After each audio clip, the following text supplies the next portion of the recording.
We discuss ways a low-income household can save on their energy bills and how the stories of Atlantic City is helping to shift the narrative and perception of the city of Atlantic City. It's all here on the next Latino Motion.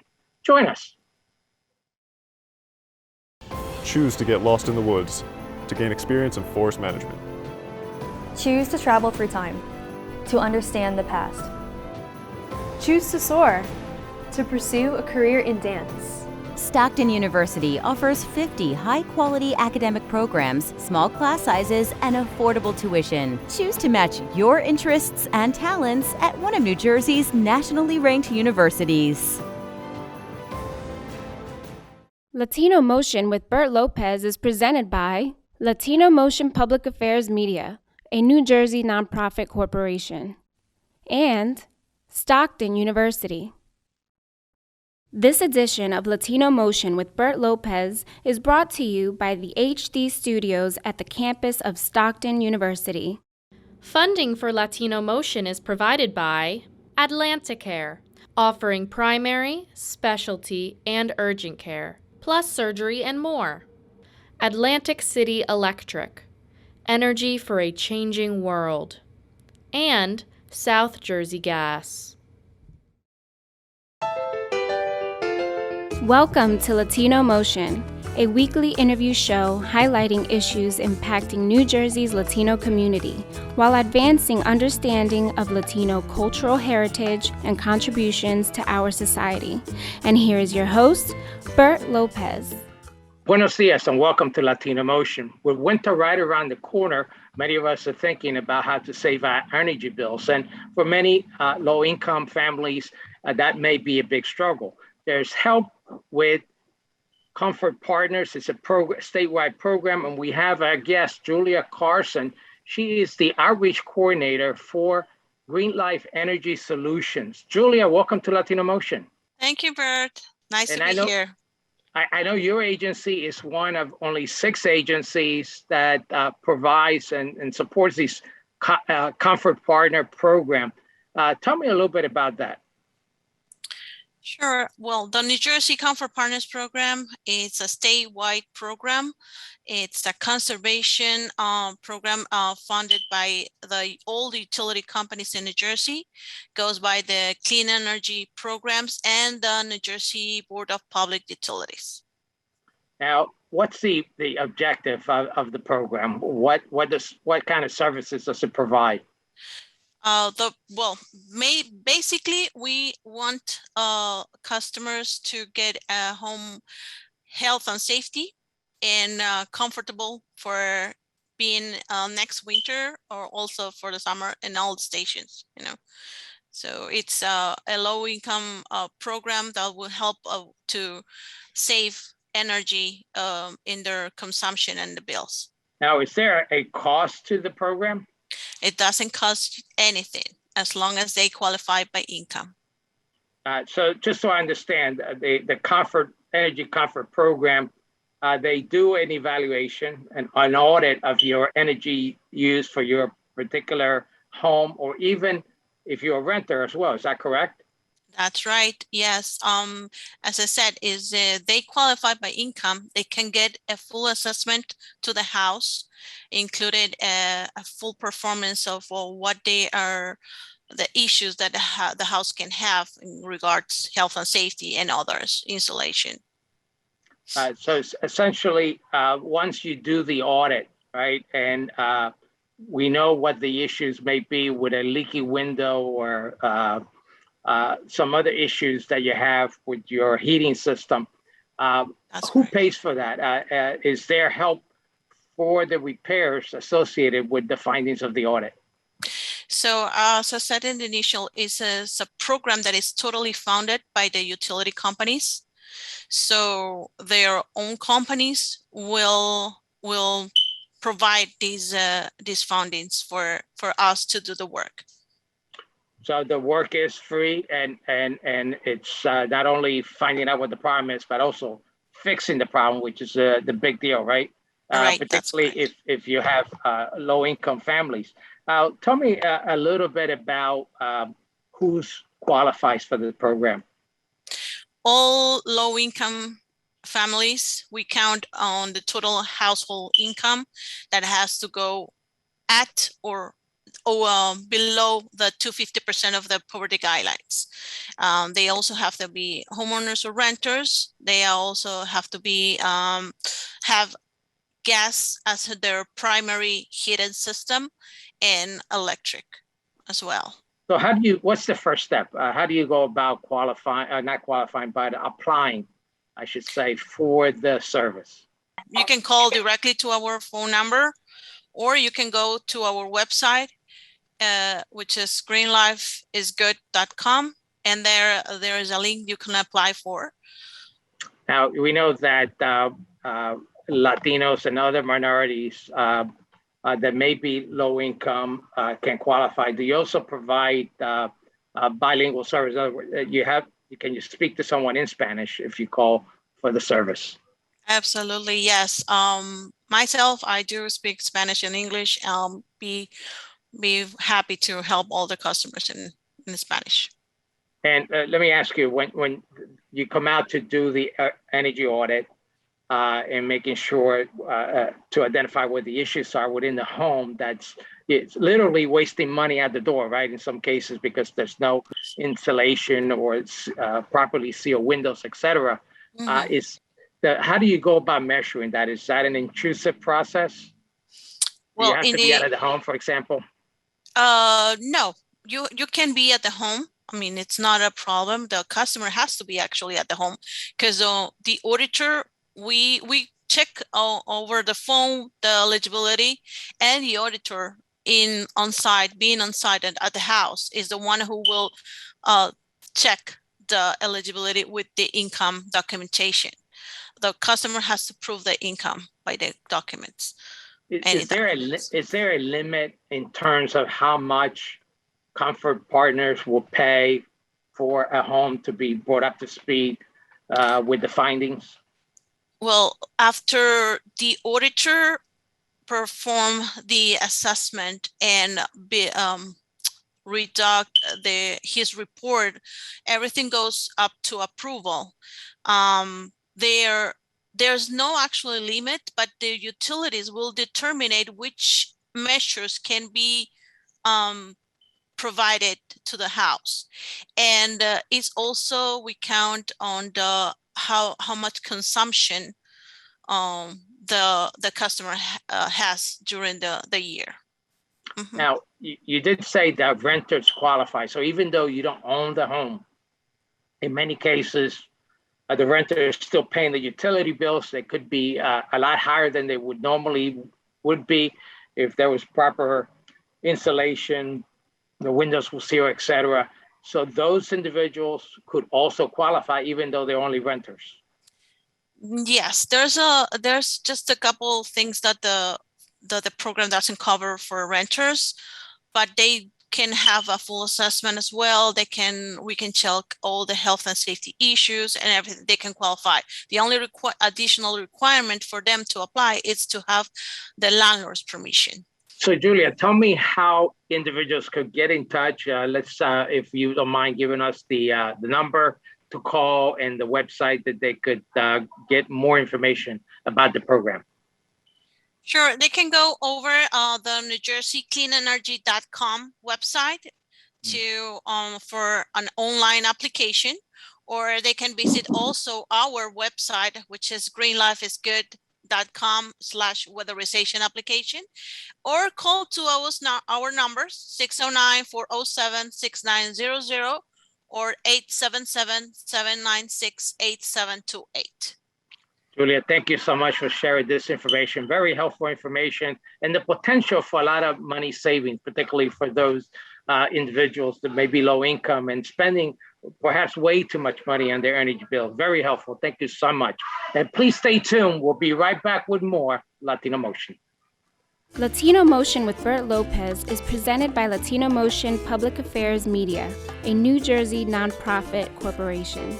Join us online at www.latinomotion.tv. Find us on YouTube, Facebook, and Twitter. We encourage your comments and contributions for show topics.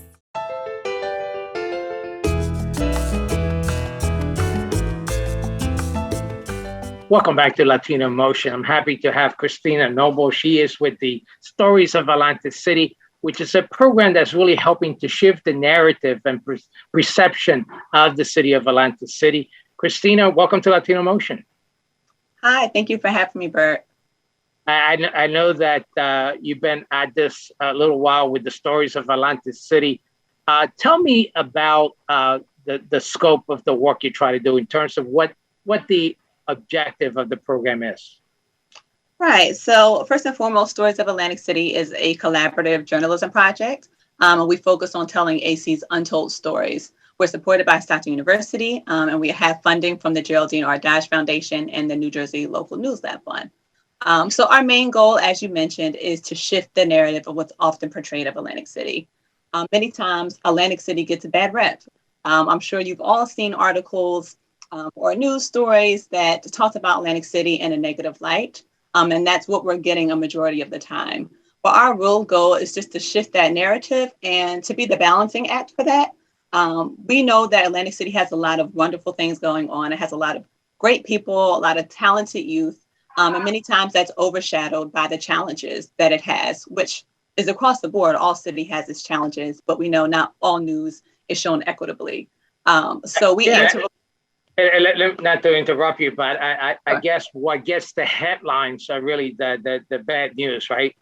Mm-hmm. So it's a lot harder to get those good news stories across. And yeah, you mentioned really the sort of like the unsung, untold stories, and that's something that's happening every day. And so how do you think it's going in terms of shifting the narrative? I know it's a hard road to go. Changing minds, changing perception, and more importantly, trying to get the positive stories out there and getting people to pay attention to the positive stories. Absolutely. Yeah. As you mentioned, it can be an uphill battle. There's been so much damage done by years and years of negative news. It's going to take some time to really turn it around. And we are a fairly young project. So the inception was in 2018.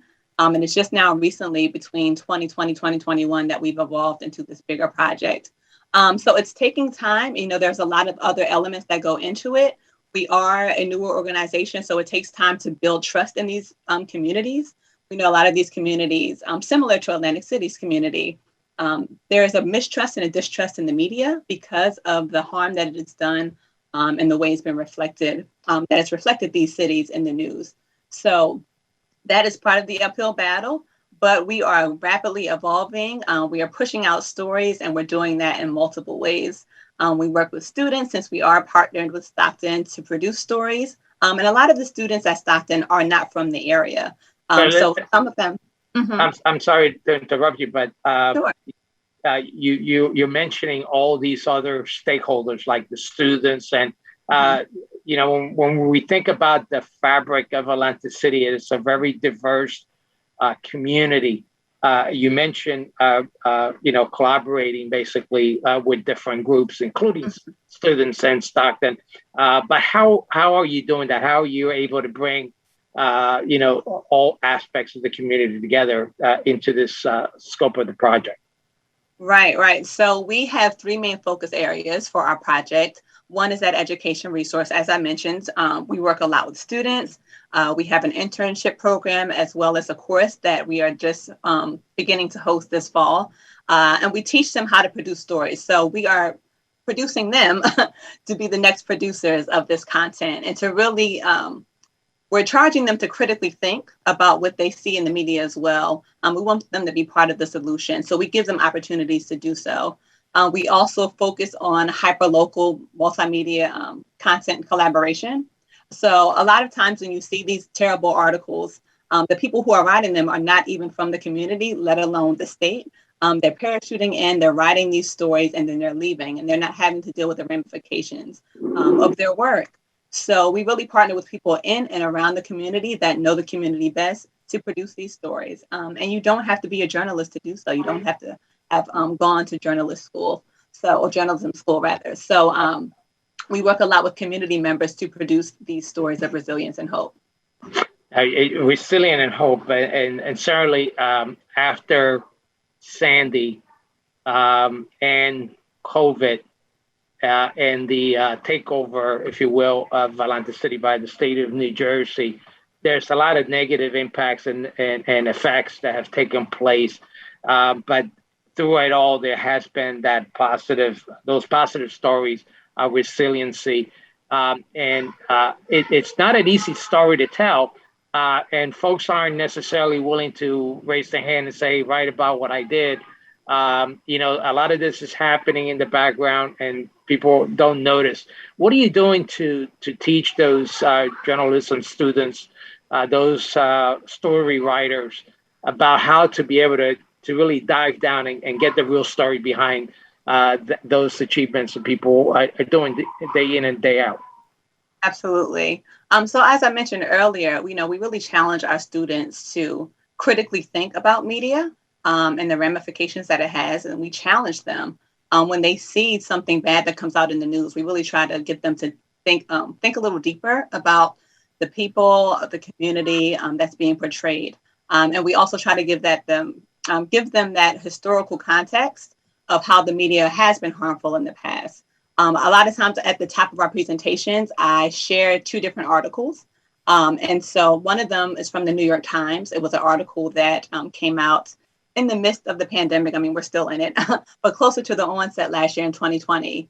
And so in this article, it was trying to show how Atlantic City was faring during the pandemic. And so one of the things that they had all these pictures that would have been beautiful, but they were all in grayscale. They were black and white filters. And so we try to teach our student that what you choose to put into a story or to a product, it's intentional. These writers came in and they decided to portray the city in a certain way. That was a choice to put on those black and white filters or those grayscale images. When in fact, if you would have taken away those filters, the pictures would have been beautiful. There was another article that came out by Politico, and it was called A City Without a Pulse. How depressing, just those choice of words alone, will depress someone. So once again, we really just try to challenge our students to think more critically when it comes to the media that they're ingesting. And so a core thing that we focus on in Stories of Atlantic City is something called restorative narrative. And that was created by Images and Voices of Hope, which is a nonprofit based in New York. And it really is just a method of storytelling that tells deeper stories about people and communities that are experiencing adversity. We know Atlantic City has its challenges, but there are challenges across the board in all cities. So we really just work on stories and information sharing that inspires that hope and change and highlights those experiences of resilience and of positivity, because we know once you start to see yourself in a different light, once you start to see your community in a different light, that is just the beginning thing that starts the ripple. And I think you touch upon a lot of great points there. And one of the ones that we want to get into in the next segment is really how you get that pause, right? How you really do the deep dive to get the story that people are often reluctant to share. So we're going to take a quick break. We'll be right back with more Latino Motion.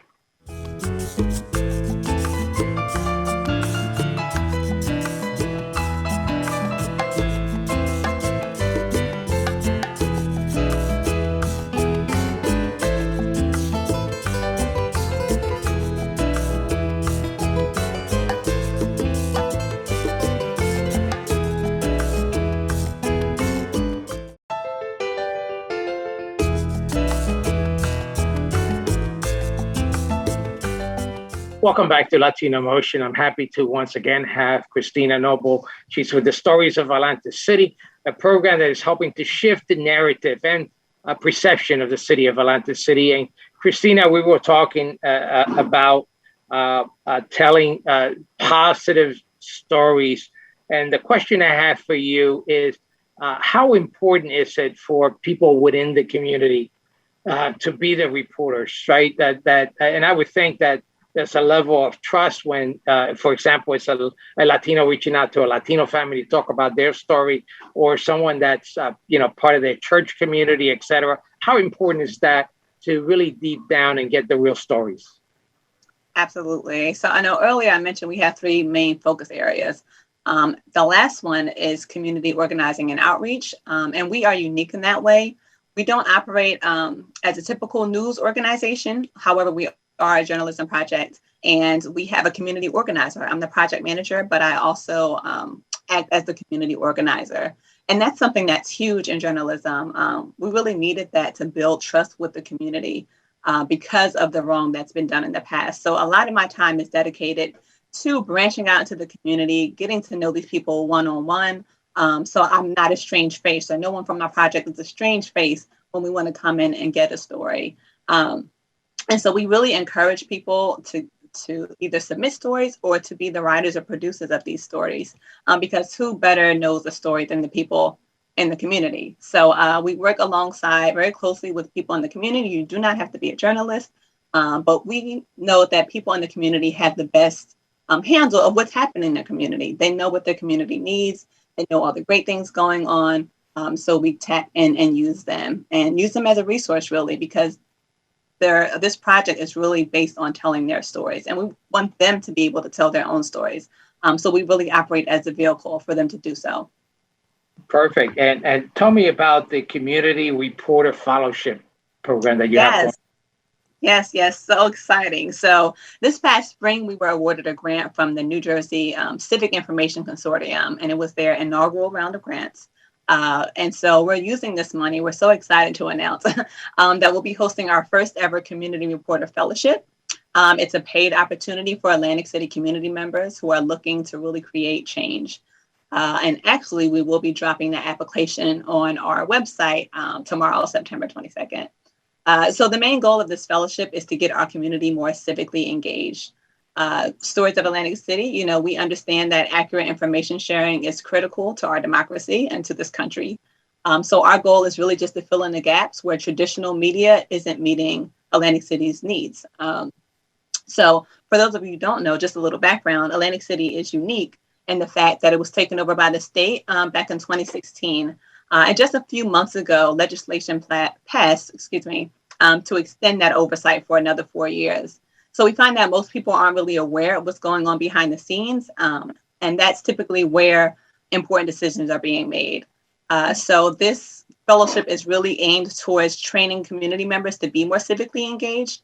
And then after doing so, we're going to send our community fellowship members into the city. We're going to send them to meetings like Executive Council, City Council, CREDA, which is the Casino Reinvestment and Development Authority, Board of Education meetings, town halls, all these things. So they can be the reporters. They can grab the vital information, the stuff that people really need to know before decisions are made, and report back to the community. And that's excellent because, many papers have shrunk down what they do cover. And there used to be a reporter that covered the school board meetings, et cetera, right. City council meetings. And we're kind of gotten away from that now. So this will certainly help to fill the gap. Latino Motion is part of that information sharing network, and proud to be involved with the stories of Atlantic City. Street, I want to talk about you because you're not a journalist per se. You didn't. That wasn't the field you started in. So tell me a little bit about your story. Absolutely. So I actually went to Howard University for psychology and human development years ago. But I've always been interested in people's stories. A few years after college, I did my own exploration of the world because I was also interested in culture and things of that nature. So I traveled to about 30-ish countries. And I got to talk to people from over the world, and I got to hear their stories one-on-one. And it really affected me in a positive way, and it really just broadened my interest. So fast forward 2 years later, I saw this opportunity become available for this amazing project called Stories of Atlantic City. And once I read through it, it really connected with me because I also have deep roots in Atlantic City. And I know the bad rep it gets, and I know the challenges it has, but I also know the great things, and I have the nostalgia associated with it. So that's how I fell into this journalism project. But we also believe at Stories of AC that everyone can be a journalist, and everyone has a story to tell. Well, let's talk changing gears a little bit. Can you tell me about what some of the partners that have joined the Stories of Atlantic City and how well it's been received? within the community? Yes, so we have partnered with people, just normal community members, but we've also partnered with other publications because we know it's going to take a team effort to really shift that narrative. And that's why we're a collaborative project, because we want to have all the parts work together as a whole to really get the mission out there. So we've worked with Press of Atlantic City in the past. They're one of our partners that we always go to. We've also worked with other publications, for example, Front Runner New Jersey, which is a predominantly Black publication, but it covers all of South Jersey and all the important things that's happening throughout our communities.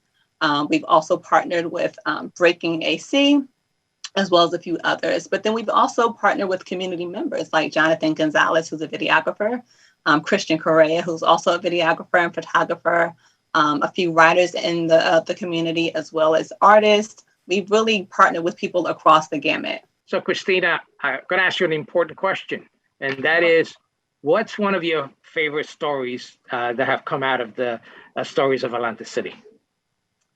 Oh, there's been so many. I'd probably say we did a resistance roundtable event back in February, and we produced some content around that. Actually, the two producers that I mentioned, Jonathan Gonzalez and Christian Correa, helped us on that project.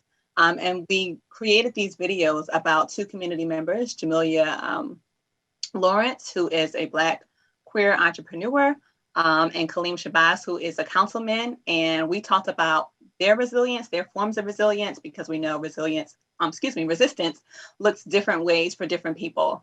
And so the project was called Resistance. And I think that's probably my favorite to date. Well, it sounds like you probably have a lot of favorites, and certainly more to come. Now, if someone wants to get involved, can you give the quick contact information, how people could get involved? Sure. So we have a few different entry points if you are interested in getting involved, even if you don't want to produce. We have a slot on our website where you can submit your own story. And then we'll do the work. So we have story banks. We actually have one for Hispanic Heritage Month, surrounding culture and celebration this month, which stands all year. So go to our website, submit a story, and you'll have a chance to be featured on there. Of course, we have the Community Reporter Fellowship. Check out the application, submit. Also, if you're connected to a church or a community organization, a school, and you have an interesting story or just vital information to share, you can contact us again, and you can find us on all social media platforms. So Facebook, Instagram, Twitter, YouTube. Christina, thank you so much. We'll post that up because that's all the time we have. Really appreciate this information. Thank you for sharing. And thank you for joining us at home once again here on Latino Motion.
Choose to get your feet wet, to learn more about protecting our environment.